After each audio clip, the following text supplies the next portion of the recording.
Oh, here we go, Because I don't have a sponsor, that means I secretly get revenue from this? I'm just an underrated YouTube star in an egg that needs to be cracked open. Well, I am not. I do not get money from you or anyone else on this platform in the slightest. End of story. You are my subscribers, and I get joy out of making you content. I'm the one who posts videos for fun. If I led you on, it was just to make this video get more views.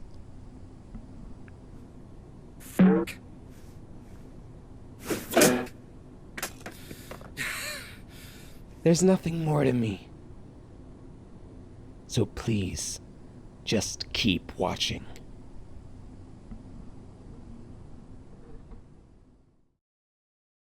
The Amazing Digital Circus is a show I have been intrigued by for the last year, but it wasn't something I figured my audience would be interested in.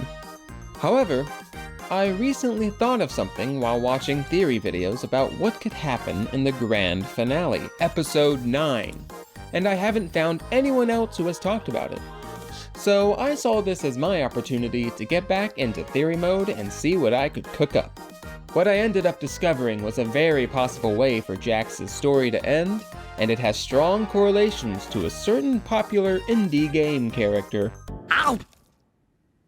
You parasite! Hello, Internet! Welcome to Star Theory, a show that I thought was retired, but when I thought I was out, they pulled me right back in. So, the Amazing Digital Circus finale is about to hit theaters in 16 days? Last I checked, it was a couple of months away. Anyway, if you're not familiar with the show, which I'm guessing is a lot of you, you may think it's another YouTube kids show with all of the wacky animation and questionable fan-made content. But when you dig a little deeper, it's actually a tragic story about finding purpose in a stale life. This first portion of the video will review the characters, plot, and elements of the show, but for those who are already familiar, you can skip to this part of the video and get straight to the theory. So let's start with our main character, Pomni. She is the newest member of the Digital Circus. After a few episodes of losing her mind and desperately looking for an exit, she begins to find her place in this new world, making friends with the other players. She's really the glue that holds everyone together, which just goes to show how far her character has gone. Next is Ragatha, the Raggedy Ann-inspired ragdoll. She tries to be positive about everything, seeing every glass as half full, even the broken one. But this point of view starts to shatter later in the series. Ragatha begins questioning Cain and his behavior, eventually insulting him to his face with the help of Pomni. Kinger has been in the circus the longest out of our main cast. He was left alone for supposedly a few years until Ragatha showed up. And in that time, he completely lost his mind, except when he's in the dark. Through the memory of his last moment with his wife, Queenie, he is always brought back to that time when in darkness. He becomes himself again. His knowledge of the circus is a vital asset to the team, and he always has everyone's back. Up next is Zubul, Cain's mismatched cash piano. I'll tear you to pieces! Zubul is a character whose avatar has the strongest connection to her issues.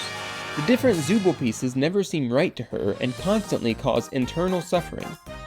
One of the core friendships in the show is between Zubul and Gangle. They probably have the most interaction with each other when looking at the entire series, maybe except for another pair.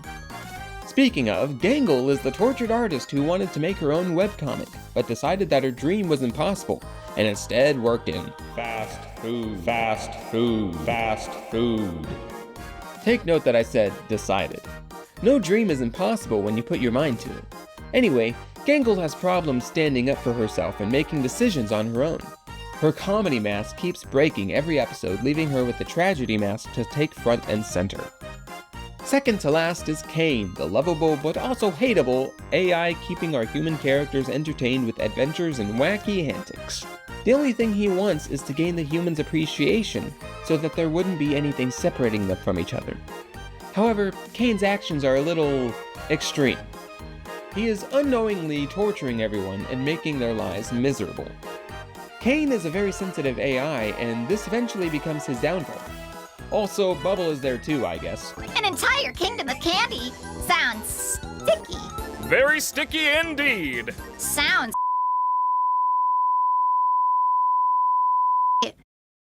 Bubble, you can't say that. Finally, we come to Jax, who will be our main focus in this theory. While I said earlier that Pomni is the main character, the creator of the show, Gooseworks, confirmed that both Pomni and Jax are the main characters. This is teased in episode 5, but becomes apparent in episode 6. Jax is, on the surface, a total jerk whose goal is to insult everyone and make fun of them because it's funny. He actually refers to himself as the funny one, but when we look deeper, we see that this is a mask covering up his insecurities and emotional trauma. We learn that he had a past with Kaufmo, a character we meet and say goodbye to in the pilot episode, and Ribbit, a character we have been teased for the past couple of episodes but will eventually see in the upcoming finale. With both Ribbit and Kaufmo abstracted, which is like death in this universe, Jax has no one else. That is, until he meets Pomni. In episode 5, we start to see a bond form between the Jester and the Rabbit, and in episode 6, this bond becomes an intimate friendship. Friendship. They start sharing things about each other, which for Jax is out of the ordinary. What's with the corn thing? What corn thing? Why are you afraid of corn? And don't say that you're not. You literally jumped out of your seat twice when you saw some. Not gonna let me out of this one. He finally feels comfortable, being vulnerable about his fears and interests. Pomni then brings up the fact that she's learning a lot about him, causing Jax to revert to his cartoonish persona. He then starts pushing her away and gaslights her into thinking that they were never friends in the first place. Of course, Pomni sees right through Jax's act. In episode 7, Jax is almost completely separated from the rest of the group, except for a few interactions with Pomni, who is the sole reason he is still sane. After following a character named Abel to Kane's console in his office, Jax starts panicking about his real life and pushes the button that keeps them all in the circus forever. This ends up being one of Kane's adventures, but Jax's action still causes drama amongst the group. Okay, I think that's enough information for you new people. Let's get to the theory. It's a very popular and well-known fact that the Amazing Digital Circus was inspired by the Harlan Ellison story, I Have No Mouth and I Must Scream. Which, if you want a summary of that, you can look at another video because this theory does not reference plot points from it. The gist is that each character from the Amazing Digital Circus is a reflection of a character from Ellison's story. For example, Jax is a reflection of Ted, the cynical, unreliable phony. And while this is evidence enough for the possible result of Jax's ending in episode 9, I think there is more. Gooseworks is a huge fan of Undertale. If you look at her old YouTube videos, you can see she made covers of Undertale music like Bone Trestle and Spider Dance, which I came across years before the Amazing Digital Circus was even announced. All this to say, she loves Undertale, so it's not hard to believe that she was inspired by Undertale when making TADC. In fact, I believe there are 2 characters from TADC who share a lot of traits with 2 major characters in Undertale.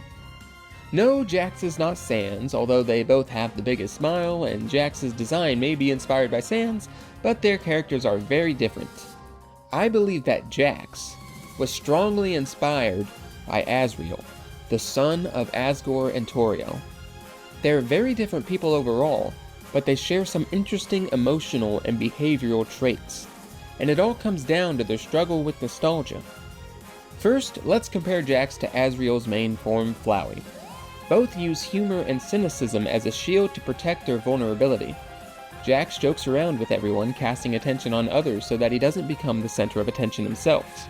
Flowey does this more intensely and maniacally, putting others beneath him, insulting Frisk, the controlled character, and seeing himself as the god of his world. Now, doesn't that sound familiar? You are my playthings, and I get joy out of making you suffer. I'm the one who causes pain for fun! I bring this up because there have been a lot of theories lately that Jax is being set up to become the next ringmaster after Kane. Certain shots in the episode 9 teaser and the thumbnail are seen as evidence for that, and I kind of agree with it. If you remember in episode 7, Jax doesn't want to leave. He doesn't want to go back to his old life. So why would he change his mind in the finale? Asriel became the god of hyperdeath, to keep him and Frisk, who reminded him of Kara, in an eternity of playtime. Both of these characters want to stay in their fantasy world because that's where they're comfortable and happy. What's so bad about being trapped if it's in a place of joy and fun? It is only they who are having fun, however. They are having fun at everyone else's expense. Both Asriel and Jax want to stay in their fantasy world, playing with their friend. Asriel had Kara, and Jax had Ribbit. Asriel found a new Kara in Frisk, and Jax found a new Ribbit in Pomni. And if Jax had power over the circus, maybe he could even bring back Ribbit. She wouldn't be the same as before, but at least he could have fun with her again. It's all pretend after all. It's all a game they don't want to end. Jax has been alone for a while, and his connection with the others keeps getting farther and farther. He's alone and afraid. He doesn't want to lose this life. No one understands him as Ribbit did. This all sounds really familiar to Asriel's final battle lines.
Just as Jax is our Asriel, Pomni is our Frisk.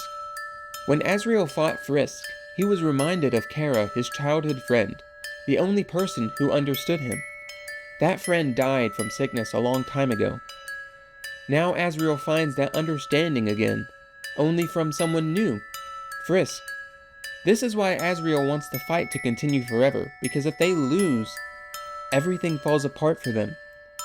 Frisk is the only person who can save Asriel from himself. This is why I believe Pomni will save Jax at the end of episode 9. After Jax tries to keep everyone in the circus as the new ringmaster, Pomni will get him to open up to everyone. This isn't about redeeming Jax. There wasn't a clear redemption of Asriel, but there was an understanding.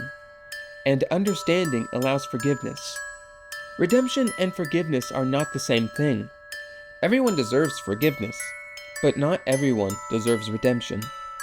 This is the arc that I believe will happen in the TADC finale. Pomni will save Jax and convince him to let everyone leave the circus, leaving him stuck inside and alone, just as Frisk saved Asriel and convinced him to allow everyone to leave the underground, leaving him stuck underground alone as a flower. By the way, I'm using the word save, but it's not necessarily bringing them to redemption. As I said, neither Asriel nor Jax are redeemable characters. It's more like allowing them to regain their emotions and let go of their past, having a sense of closure. Asriel's past with Kara and Jax's past with Ribbit.